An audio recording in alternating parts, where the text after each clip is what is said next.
Bonjour et bienvenue sur cette nouvelle vidéo, l'hypersensibilité, une voie vers l'éveil. Je m'appelle Anita Rossier et depuis quelque temps déjà, je prépare des vidéos que je mets à disposition sur YouTube. Peut-être que vous en avez déjà regardé. Si ce n'est pas le cas, allez faire un tour sur ma chaîne et vous verrez qu'il y en a plusieurs qui sont déjà en ligne. C'est vraiment un grand plaisir pour moi de préparer ces vidéos et je le fais vraiment du mieux que je peux. Alors je vous demande votre bienveillance pour les erreurs de français que je pourrais faire ou pour les détails techniques. J'ai essayé de m'améliorer, notamment au niveau du son, mais voilà, encore une fois, j'ai pas du tout la prétention d'être parfaite. C'est aussi ma façon unique de présenter les choses. Certainement qu'il en existe de meilleures, de différentes, etc. Mais voilà, simplement, j'ai tenté de faire de mon mieux. Alors, désolée pour ceux pour qui c'est une répétition, mais pour ceux qui me découvrent à travers cette vidéo, je vais me présenter en quelques mots. Alors, je suis moi-même justement une hypersensible. Euh, c'est notamment au travers de certaines difficultés que j'ai pu avoir à comprendre ce monde, à me comprendre aussi moi-même, que je me suis retrouvée à me passionner pour les sciences. Alors, j'étais déjà passionnée de sciences naturelles, j'en ai fait mon premier métier, et puis ensuite, bien évidemment, de sciences humaines, de psychologie, développement personnel, etc. Pour vraiment, voilà, essayer de trouver ma voie sur cette terre, de trouver mon chemin et de trouver ma place. Au travers de ce travail, j'ai fait aussi plusieurs formations, notamment de coaching, de thérapie, en santé par le toucher, en massage, en hypnose et d'autres choses encore. Vous trouverez plus d'informations sur mon parcours et sur les thérapies que je pratique sur mon site internet www.méditation-hypnose.ch. Aussi, plus court, www.anizen.ch. Alors voilà, ce que je vais présenter dans cette vidéo, c'est des grandes généralités. Peut-être vous ne vous reconnaîtrez pas dans tout, c'est pas du tout grave, on reste tous uniques et parmi les personnes que j'accompagne ou les personnes hypersensibles que je peux connaître dans mon entourage, on a tous une façon différente de vivre ça, ça va s'exprimer de façon différente pour chacun et c'est très très bien ainsi. Voilà. Donc peut-être vous vous reconnaissez pas dans tout, mais ça ne veut pas dire que vous n'êtes pas hypersensible ou ça ne veut pas dire que la suite ne peut pas être intéressante pour vous d'ailleurs. Euh, donc les informations que je transmets proviennent de diverses sources qui se sont pour finir un petit peu aussi mélangées dans ma tête et que je vous retransmets de la façon que j'essaie d'être la plus claire possible. Donc des données scientifiques, bien sûr, divers ouvrages, des formations que j'ai suivies, des blogs que j'ai lus, des témoignages que j'ai reçus, encore une fois, soit de ma pratique en cabinet ou alors de mon entourage, de ma famille, etc. Et puis aussi de la réflexion personnelle, de l'intégration. Et tout ça, comme je le disais, a formé un petit melting pot dans ma tête.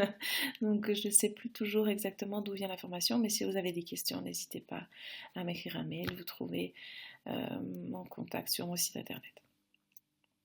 Alors, voilà, moi, quand j'ai commencé ma psychanalyse il y a bien des années, on m'avait dit que j'étais comme ça sensible parce que j'étais névrosée, que j'avais des blessures de l'enfance, etc.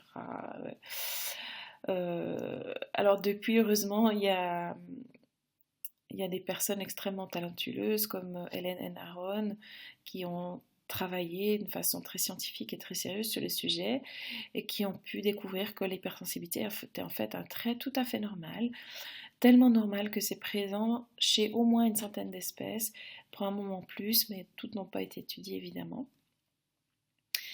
Donc ça veut dire que être une personne hypersensible, c'est non seulement normal, mais aussi neurobiologique. Ça veut dire que c'est génétiquement codifié comme cela, car cela a une grande importance pour la survie de l'espèce.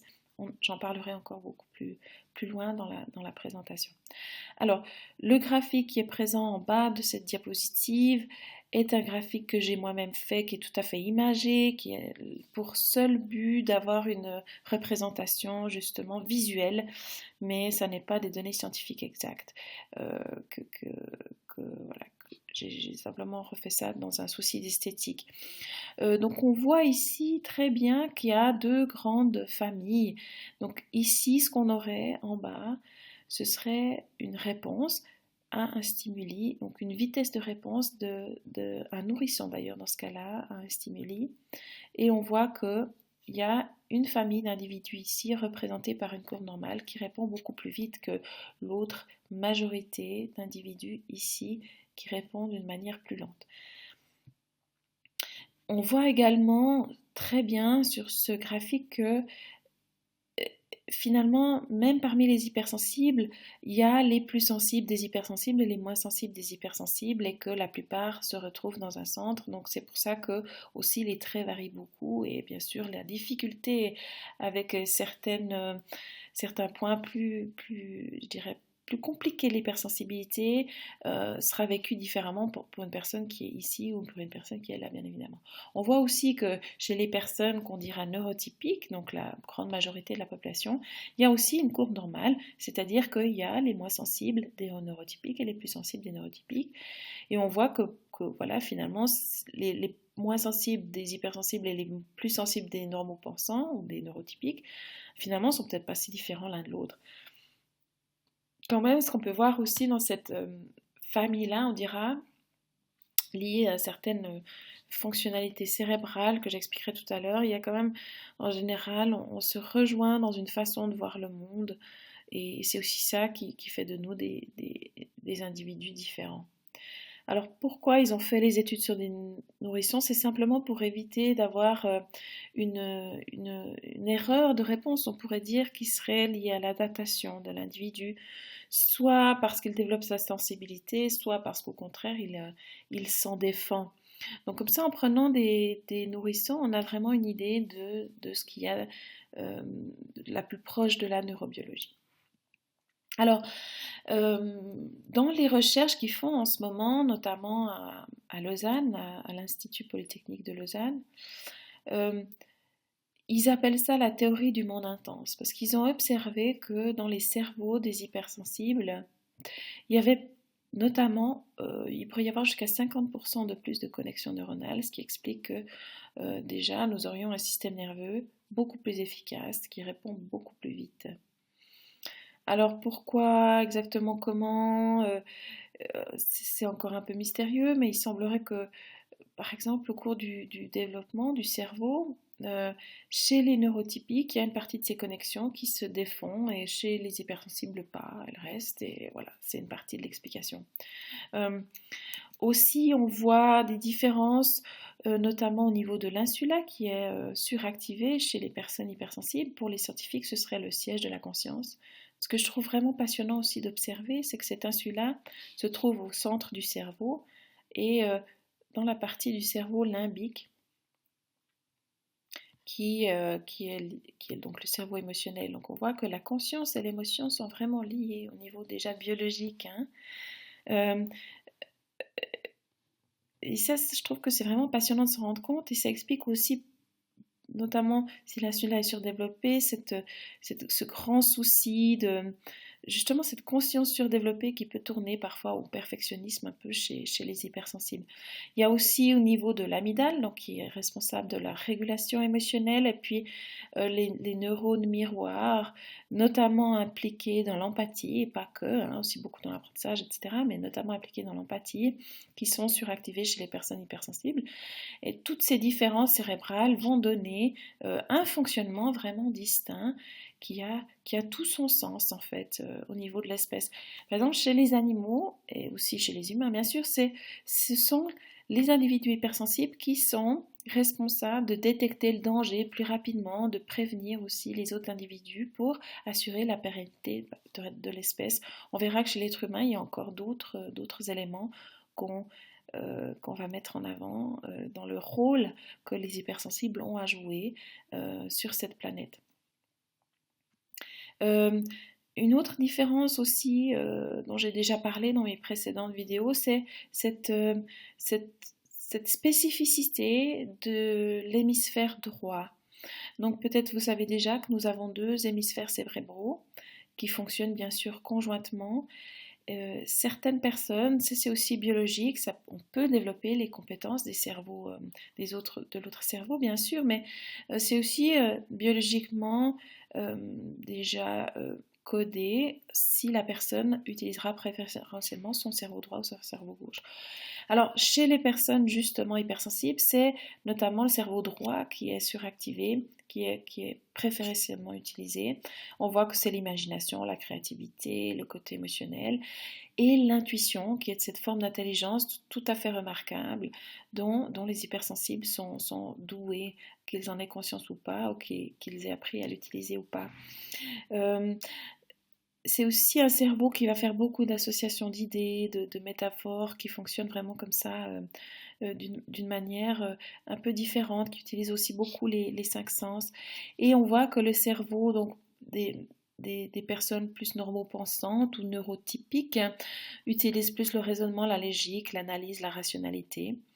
Et notamment aussi le langage, qui peut expliquer que parfois pour une personne hypersensible, c'est par exemple difficile de mettre des mots sur ce qu'elle ressent et ce qui va d'ailleurs souvent augmenter à sa souffrance. Une dernière chose que je mentionnerai encore, et je m'excuse pour la qualité moyenne là, de cette image, mais ce que je voulais dire notamment, c'est justement cette pensée en arborescence qui est imagée comme cela ici. Voilà, chez la personne hypersensible, ça va partir dans tous les sens, ça va faire des liens dans tous les sens, il va y avoir énormément de questions et beaucoup de mémoire aussi, la mémoire étant liée à l'émotionnel. Comme les hypersensibles ont beaucoup d'émotions, ils vont se rappeler beaucoup des choses. Et on voit ici l'utilisation des cinq sens, le côté plutôt imagé, enfin, etc. C'est vraiment une façon de penser qui est très différente. Et puis chez les normopensants, eh bien, ça va une idée après l'autre, etc. Et il y a aussi comme une espèce de filtre à pensée anxiogène qui fait que justement, il y a moins d'anxiété en général chez la personne neurotypique. Justement, on a parlé déjà du rôle de cette hypersensibilité chez les espèces animales. Alors, qu'en est-il au niveau des humains? Eh bien, ce serait aussi un côté plus... un rôle aussi plus de sagesse, d'enseignement, aussi de guérisseur, que là j'ai représenté schématiquement avec ces images du roi Arthur et de Merlin. Donc on voit que le neurotypique, lui, aurait un côté plus conquérant, comme ça, plus aller de l'avant, voilà, affronter le danger, et puis derrière l'hypersensible plus en retrait, voilà, plus à réfléchir, et puis les deux, par le passé, travaillaient vraiment en binôme pour que chacun puisse profiter des qualités, des compétences de l'autre, et puis ça fonctionnait vraiment très très bien. Aujourd'hui, malheureusement, j'ai le sentiment que justement les rôles des hypersensibles, en tout cas dans nos sociétés occidentales, est un peu décrié. On le voit comme un empêcheur de tourner en rond, etc. Et c'est vraiment dommage parce que je crois réellement qu'on a besoin d'un peu de sagesse et d'un peu de conscience dans ce monde, plus de conscience et plus de compassion, mais je vais en parler encore plus avant tout à l'heure. Donc peut-être vous demandez-vous, est-ce que moi je suis vraiment hypersensible? Comment on fait pour savoir? Alors je vais donner quelques adjectifs qui sont souvent des traits communs chez les hypersensibles. J'en ai déjà beaucoup parlé jusqu'à présent, c'est bien sûr le côté émotif, c'est en général aussi la raison pour laquelle ces personnes-là vont consulter, elles souffrent d'un trop-plein d'émotions. Et ça, c'est vraiment pas une fatalité, hein, je veux dire, le côté émotif, l'émotion, c'est vraiment une information, un message tout à fait précieux si on sait l'interpréter correctement et si on sait le vivre de façon mature. Donc voilà. Bien sûr, on a souvent entendu dire, mais si seulement j'étais moins émotif, si seulement je pouvais m'en foutre, si seulement je pouvais être comme tout le monde, mais je crois que c'est vraiment dommage de le voir comme ça et qu'il y a vraiment une autre façon de pouvoir transcender tout cet aspect de souffrance. Et si jamais il y a encore d'autres vidéos qui parlent de cela plus avant, notamment par exemple pourquoi l'hypersensibilité fait-elle souffrir ou l'hypersensibilité du fardeau au cadeau, qui sont deux autres vidéos disponibles sur ma chaîne. Un côté empathique très fort, hein, j'en ai déjà parlé précédemment, qui peut aussi devenir quelque chose qui fait souffrir si la personne ne sait plus faire la différence entre ce qu'il y a à elle, ce qu'il y a à l'autre. Parce qu'il n'y a pas uniquement l'empathie, chez la personne hypersensible, il y a aussi ce besoin de prendre soin de l'autre et parfois une croyance qu'on est responsable de ce que tous les autres ressentent. Et voilà, parfois aussi, plus ou moins consciemment, la personne va détecter des choses subtiles, hein. Par exemple, chez ses collègues, elle va détecter un jour ça va moins bien, un petit peu de distance. Elle risque aussi après de se poser énormément de questions pour savoir si c'est de sa faute, etc. Voilà, ça peut vite devenir compliqué. Mais encore une fois, l'empathie, c'est un outil magnifique qui peut vraiment donner de très très belles choses et dont vous pouvez apprendre à faire vraiment une force. Il y a l'aspect aussi, bien sûr, consciencieux, hein, qui, comme je le disais tout à l'heure, peut tourner au perfectionnisme. Là, ça commence à vraiment faire souffrir. Mais en général, la personne hypersensible, de par justement cette conscience développée, a envie de faire les choses bien, a envie de faire les choses justes. Elle a un grand, grand besoin de justice aussi, la personne hypersensible, qui peut tourner après au besoin maladif de contrôle et une difficulté à lâcher prise. Et ça aussi, on pourra en reparler, mais c'est vrai que ça devient alors à ce moment-là vite, vite compliqué. Souvent, encore une fois, lié aussi à cette conscience développée, mais la personne hypersensible a un grand besoin de sens dans sa vie, de sens dans ce qu'elle fait. Ce qui va notamment pouvoir faire qu'elle aurait certaines difficultés dans le monde du travail à bien comprendre son rôle, pourquoi elle fait certaines choses, etc. Et la pousser aussi des fois dans des professions d'entraide, de service, etc. Un côté très imaginatif et très créatif.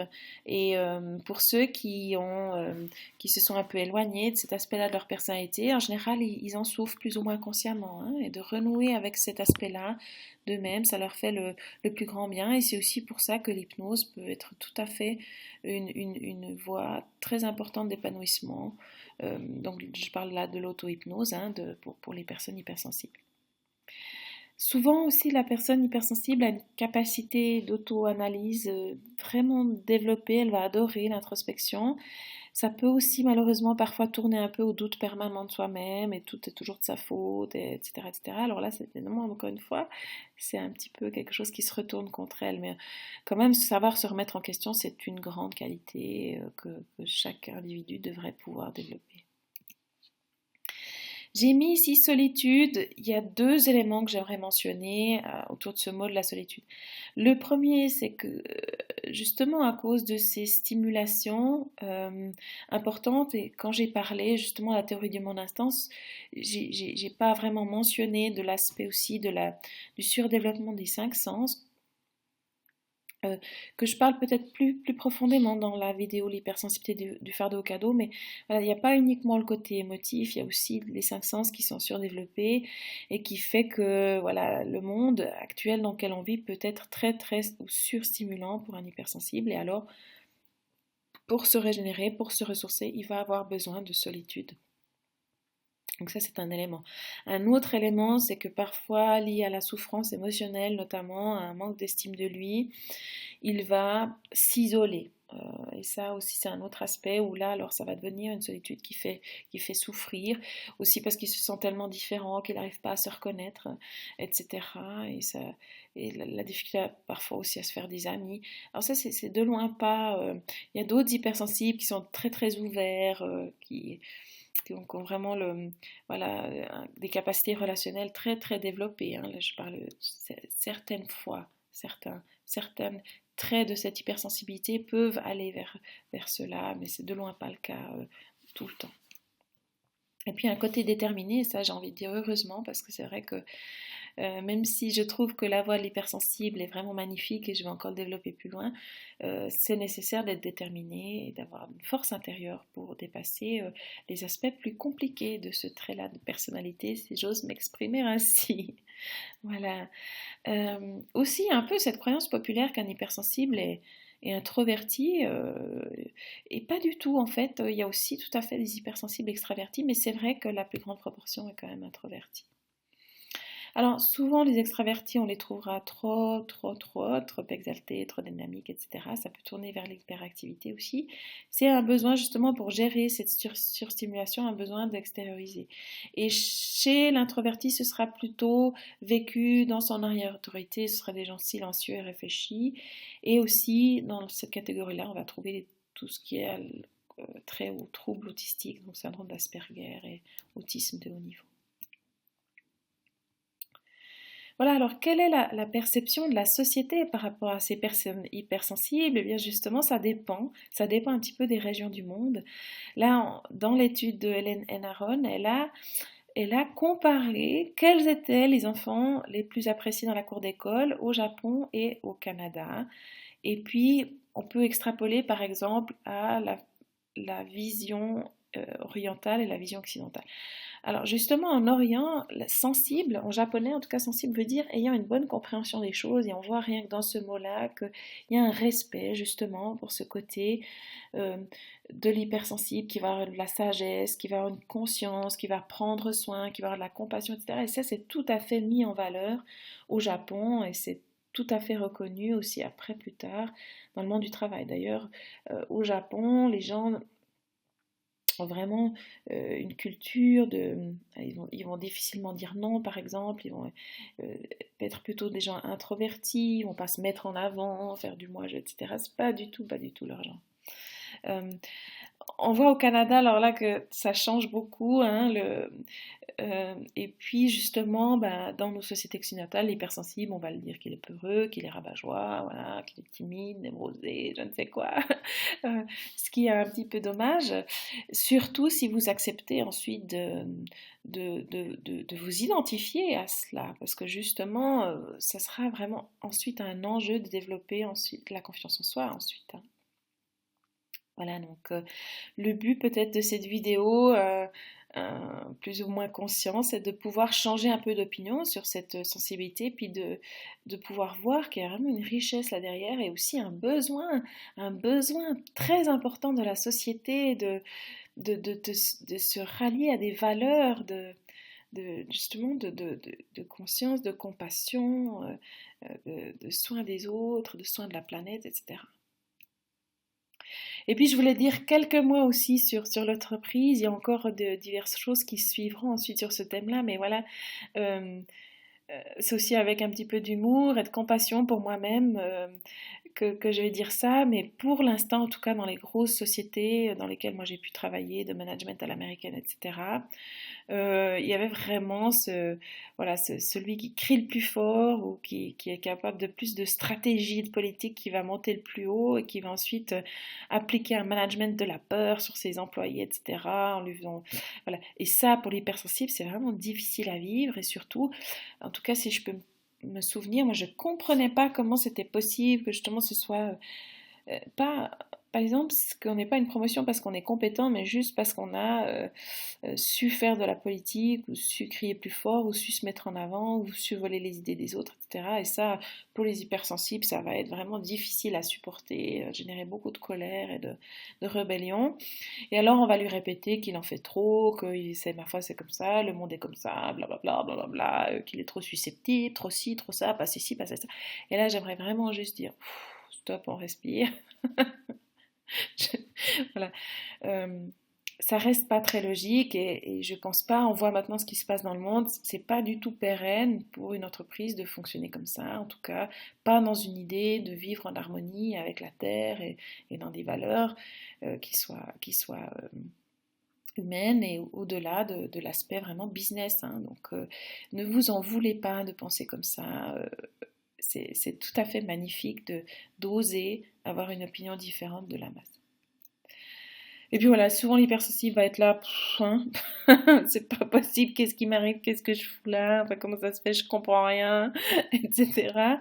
Et ça peut même générer pas mal d'anxiété, de remise en question, de doute, surtout si elle se force, tant bien que mal, à correspondre, hein, voilà, à faire aussi ce qu'on attend d'elle, à essayer de... Voilà. Donc, bon, ça c'est vraiment tout un thème, hein, la vie au travail. Justement, et je pense que quand on est hypersensible, on peut s'en sortir en se disant que, voilà, c'est pas non plus qu'on veut renier les grandes forces des neurotypiques, hein, qui sont justement ben, l'assurance, la confiance en soi, parce que je ne l'ai pas encore dit, mais c'est vrai que le côté égo, dans le sens positif du terme, c'est-à-dire de pouvoir se mettre en avant, de pouvoir défendre ses idées, de pouvoir aussi un peu se libérer du regard des autres, etc., c'est plutôt un aspect cerveau gauche. Nous, en revanche, on a d'autres grandes qualités, grandes compétences qui sont de l'ordre déjà de l'intuition et puis de se sentir comme ça connecté au tout, d'avoir cette conscience. Alors, qu'on est tous interconnectés, qu'on est tous, en fait, tous partie du grand tout et que voilà, d'avoir peut-être aussi un petit peu plus de conscience des conséquences des actes et de s'intéresser à d'autres choses que simplement le statut social, d'avoir la maison qu'il faut, avec la voiture qu'il faut, avec le salaire qu'il faut, avec le titre social qu'il faut, avec voilà, deux enfants, d'abord le garçon, ensuite la fille, avec 2 ans d'écart, mais pas plus, mais pas moins, sinon, voilà. Je veux dire, toutes ces normes-là de la société, on peut, grâce à cette façon un peu différente de penser, aussi s'en détacher en partie. Et ça, c'est quand même aussi une immense force, hein. Justement, pour illustrer ce propos, j'aurais pu parler des écrits de beaucoup de maîtres spirituels, mais j'ai choisi de parler de la théorie de Dabrowski, qui est un docteur, psychiatre, psychologue, clinicien, aussi un artiste, un poète, vraiment une personne tout à fait remarquable qui a développé la théorie de la désintégration positive, encore trop peu connue, je trouve, et que personnellement, qui m'a énormément apporté, énormément aidé. Alors justement, Dabrowski, il a vécu la Deuxième Guerre et il a observé que dans des conditions extrêmes, certains êtres humains devenaient des héros et d'autres des bourreaux justement, des suiveurs. Voilà, il se demandait comment c'est possible que voilà, on commence à génocider autant de personnes, enfin, dans de telles atrocités, et puis que d'autres deviennent justement des héros de la résistance, etc. Il a vécu aussi pas mal de crise existentielle, etc. Et ça l'a donc amené à justement à développer cette théorie, à essayer de comprendre qu'est-ce qui faisait que certaines personnes euh, devenaient des héros alors que d'autres tourner vers le côté obscur de la force.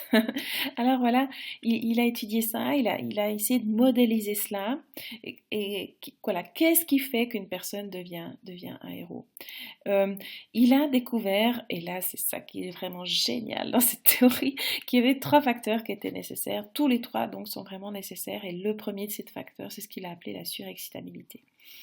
Par là, il voulait parler d'une intelligence, par exemple, hors norme, ou d'une surexcitabilité émotionnelle hors norme, sensorielle, artistique, etc. Et je pense que beaucoup d'hypersensibles pourront se reconnaître là-dedans, hein.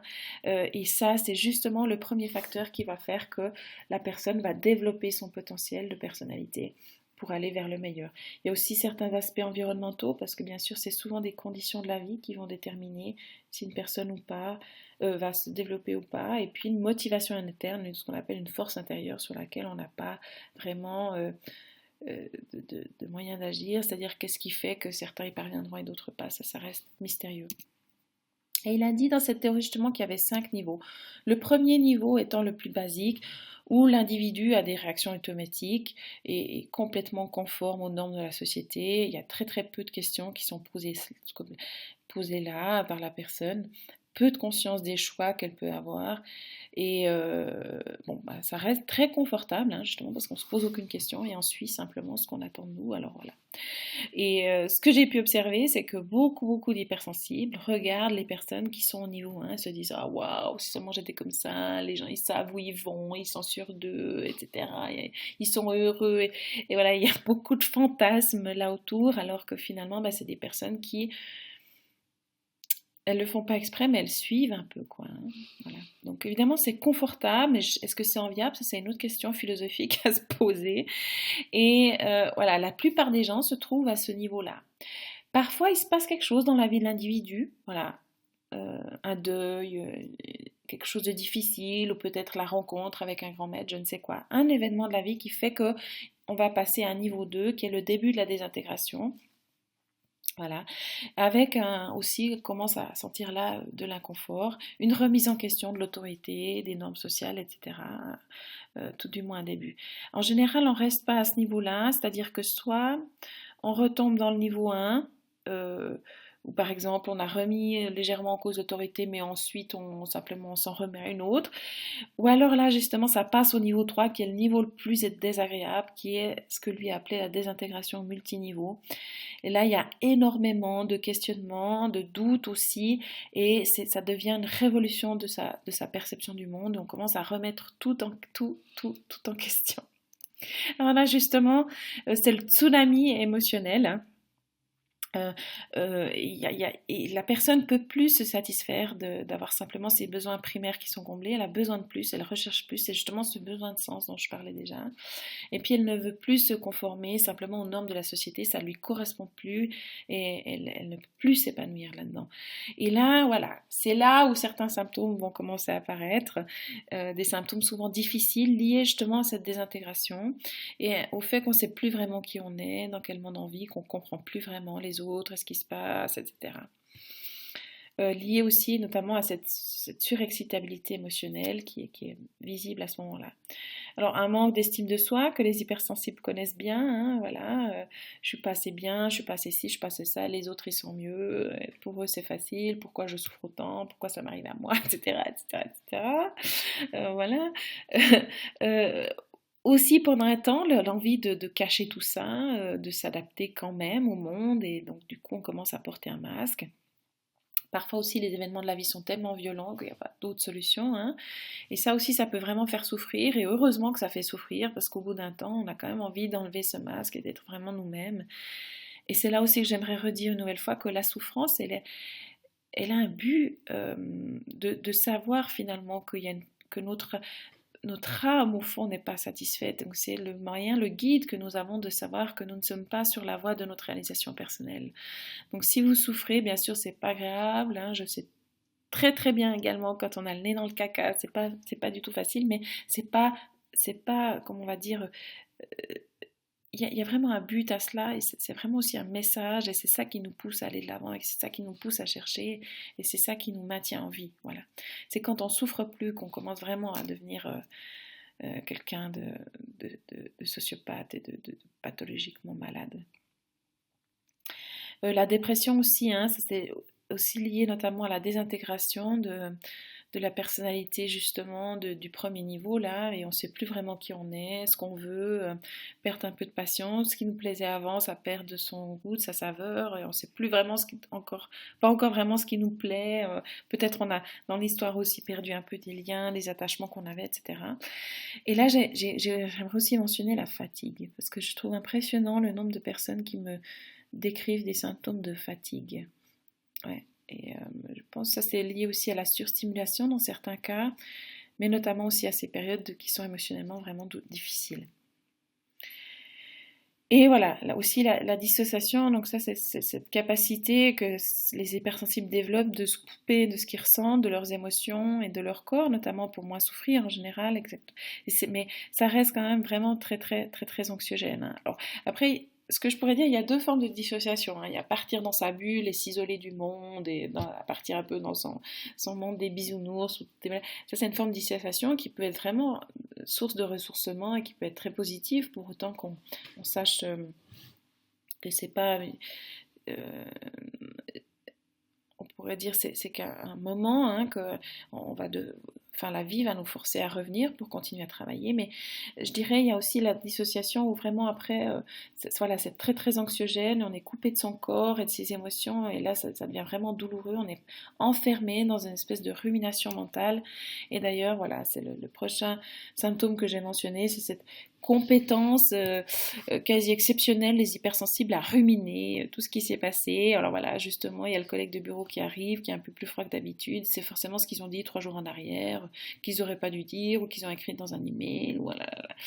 Et alors après, voilà, c'est aussi beaucoup alimenté par le manque de confiance en soi, cette rumination mentale. Puis j'en ai déjà un petit peu parlé, mais justement dans cette phase où parfois on ne sait plus vraiment qui on est, on se comprend plus vraiment peut-être aussi avec les autres, avec les amis, avec En plus, on est souvent à vif, un peu dans cette période-là, donc on va avoir tendance un peu à s'isoler, et ça peut vraiment faire également souffrir, parce qu'en général, un hypersensible rêve d'harmonie, voilà, d'être heureux, que tout le monde s'aime, se tienne par la main en chantant des chants d'amour, etc. Bon, j'ai fait exprès, là, je caricature. Voilà, et ça, s'isoler et de plus savoir avec qui partager, ça va être vraiment douloureux pour l'hypersensible. Et là, je vais terminer sur ces symptômes en disant ces phrases magnifiques de Dabrowski qui justement dit que beaucoup de soi-disant états mentaux ou désordres pathologiques ne tiennent justement pas de la maladie, mais sont des processus nécessaires au développement personnel. Et ça, c'est vraiment puissant. Donc justement, il dit que des états mentaux comme l'excitabilité accrue et la majorité des névroses constituent une condition nécessaire au développement clair et multipartite et sont l'une des conditions basiques de santé mentale et ne sont donc pas des désordres. Donc ça aussi, j'aimerais vous dire, si jamais vous vivez des périodes comme ça, bien sûr, je ne dis pas que c'est facile, bien sûr, c'est des enjeux, bien sûr, ça nous pousse dans nos retranchements, dans nos extrémités, mais voilà, c'est nécessaire pour développer une personnalité qui soit vraiment mature, dans la compassion, dans l'amour, dans justement ces valeurs qui nous attirent tellement, nous, en tant qu'hypersensibles.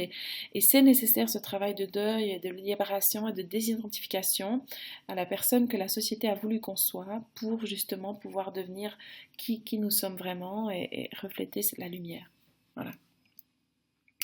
Donc voilà, c'est ça que justement, et Cartolé en parle magnifiquement dans ses ouvrages, le pouvoir du moment présent aux Nouvelles Terres, de cette désintégration de l'ego, lui parle de ça. Hein. C'est justement de pouvoir un petit peu se distancer de tout ce à quoi on s'est identifié, de ce qu'on devrait faire pour être ci, pour être aimé, pour là. Et revenir un petit peu au-delà, voilà, prendre un temps d'arrêt et se libérer de tout ça, et c'est de loin pas facile, hein, cette phase-là, pour pouvoir justement redevenir cette personne lumineuse que nous sommes, et au-delà de ça, de reprendre contact avec notre essence profonde. Voilà. Et justement, tous ces symptômes et toutes ces étapes difficiles sont des étapes de transformation. Et on voit bien sur cette photo tout à fait magnifique qu'il y a diverses étapes qui passent de la larve au papillon, et certaines, on voit qu'elles sont difficiles, qu'elles sont critiques. Il y a énormément de transformations aussi chimiques, aussi spirituelles qui doivent se passer, et que voilà, c'est peut-être pas facile, mais c'est tellement magnifique que peut-être voilà, reprendre parfois aussi un petit peu de distance et arrêter de se comparer tout le temps à tous ceux qui sont là dans ce niveau 1, qui sont contents et qui sont tout à fait adaptés. C'est pas forcément la panacée, peut-être que c'est votre destin à vous d'aller un peu plus loin, et que c'est juste magnifique. Alors évidemment, ça va demander de faire quelques changements, notamment peut-être au niveau de la vie de couple, soit des rajustements. Voilà, si les deux personnes n'évoluent pas à la même vitesse, ça peut être compliqué. Parfois, il peut y avoir des périodes de célibat, etc. Il y a aussi au niveau des amis des choses qui vont changer. Peut-être les personnes avec qui vous adoriez être avant, ça va plus être le cas. Et ça va peut-être beaucoup vous questionner d'ailleurs.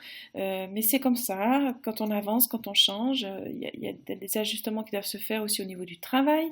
Vous allez certainement avoir peut-être envie au moins de changer de regard sur le travail que vous faites, ou peut-être même de changer carrément d'emploi, de faire une reconversion professionnelle.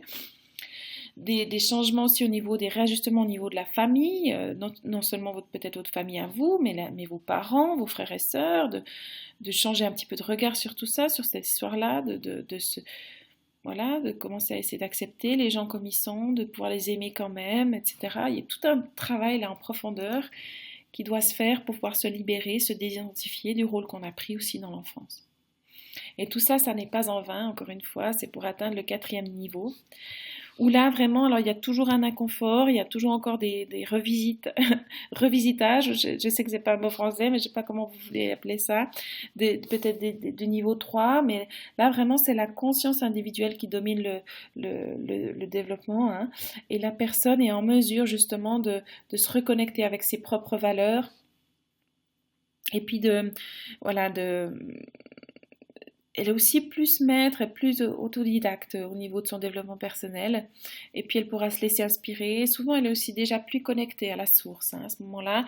Et là, pour atteindre ensuite le niveau 5 de Dabrowski, qui est l'éveil total. Alors, quand on lit des textes des chemins de grands éveillés, on voit que, voilà, là aussi, parfois, il y a le premier éveil, et ensuite, il y a encore d'autres phases, jusqu'à atteindre l'éveil total. Et j'aimerais dire que là, c'est vraiment le sommet du panier, le sommet de la pyramide, et que peu sont les êtres qui parviennent à atteindre ce niveau-là.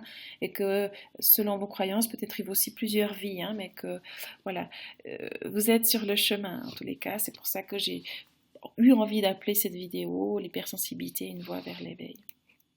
Et justement, à ce niveau-là, on est dans la paix, dans l'empathie, dans la compassion, dans l'autonomie et aussi dans l'authenticité, vraiment des valeurs qui nous touchent, nous les hypersensibles, et qui nous font, voilà, dans lesquelles on se reconnaît beaucoup. Et là, je dirais qu'il peut y avoir aussi toutes les fois où vous auto-flagellez parce que vous n'avez pas réussi à être totalement dans l'amour, dans la compassion, etc. Et que, voilà, pour finir, on n'ose même plus dire ce qu'on pense ou s'énerver une fois quand c'est... Voilà. Je dirais, voilà, c'est vraiment un chemin, hein, d'arriver là. Et puis, un petit peu de bienveillance pour les étapes vraiment compliquées de la phase 3. Voilà. Et l'idée, là, c'est de pouvoir ouvrir les barreaux de sa propre cage, hein, de la cage. Donc les barreaux, c'est une image, un symbole pour dire les contraintes, les limites mentales qu'on s'est posées pour pouvoir prendre son envol et quitter le brouillard, justement. Et là, je vais donner quelques pistes qui peuvent faciliter ces processus et qui sont probablement d'ailleurs nécessaires, hein, pour dépasser ces processus. C'est de trouver un portail de connexion à l'instant présent. Alors par exemple, sur ma chaîne, j'ai mis une vidéo qui s'appelle Méditation pour les hypersensibles. C'est juste une technique, hein, qui peut vous aider. Mais voilà, la connexion à la nature aussi très très importante. Et puis apprendre peut-être à méditer, quelle que soit la façon que vous avez de méditer. Mais ce qui est nécessaire vraiment, c'est de travailler l'ancrage pour pouvoir aussi faire ces libérations émotionnelles dont on a tellement besoin, de pouvoir retrouver l'apaisement de l'esprit. Et puis aussi, là j'avais envie de leur dire une fois, mais en général un hypersensible va partir dans le contrôle, l'analyse permanente, de se poser 36 000 milliards de questions. Et le truc c'est que dans la tête, là il n'y a jamais vraiment de réponse, il y a toujours plus de questions. Donc l'idée c'est de pouvoir à un moment donné se relier à votre intuition qui est l'outil par prédilection de guidance pour les hypersensibles. Et ça aussi, ça peut être un chemin, un travail, mais c'est vraiment bénéfique pour vous. Documentez-vous, faites-vous aider si nécessaire, mais je vous assure que d'apprendre à lâcher prise et de s'en remettre à sa guidance intérieure, c'est extrêmement utile, et c'est là où l'auto-hypnose aussi et l'hypnose peuvent être extrêmement aidantes. Je le disais déjà préalablement, ce cerveau droit a besoin d'être nourri de point de vue de la créativité. Il y a 10 000 milliards de millions de façons d'être créatif à votre unique manifestation, bien sûr, hein, mais se reconnecter à une forme de créativité, ça vous est nécessaire aussi, et c'est d'ailleurs une forme de méditation. Un travail important à faire sur l'estime de soi, alors ça peut être justement en changeant de regard sur votre sensibilité, en ayant plus de bienveillance pour vous-même ou en apprenant à reconnaître vos qualités. Il y a divers chemins sur l'estime de soi, parfois aussi c'est nécessaire de libérer des blessures du passé, etc. Mais ce travail est vraiment nécessaire. Apprendre à s'aimer soi, c'est la base de la base de la base de la base, comme d'ailleurs la respiration.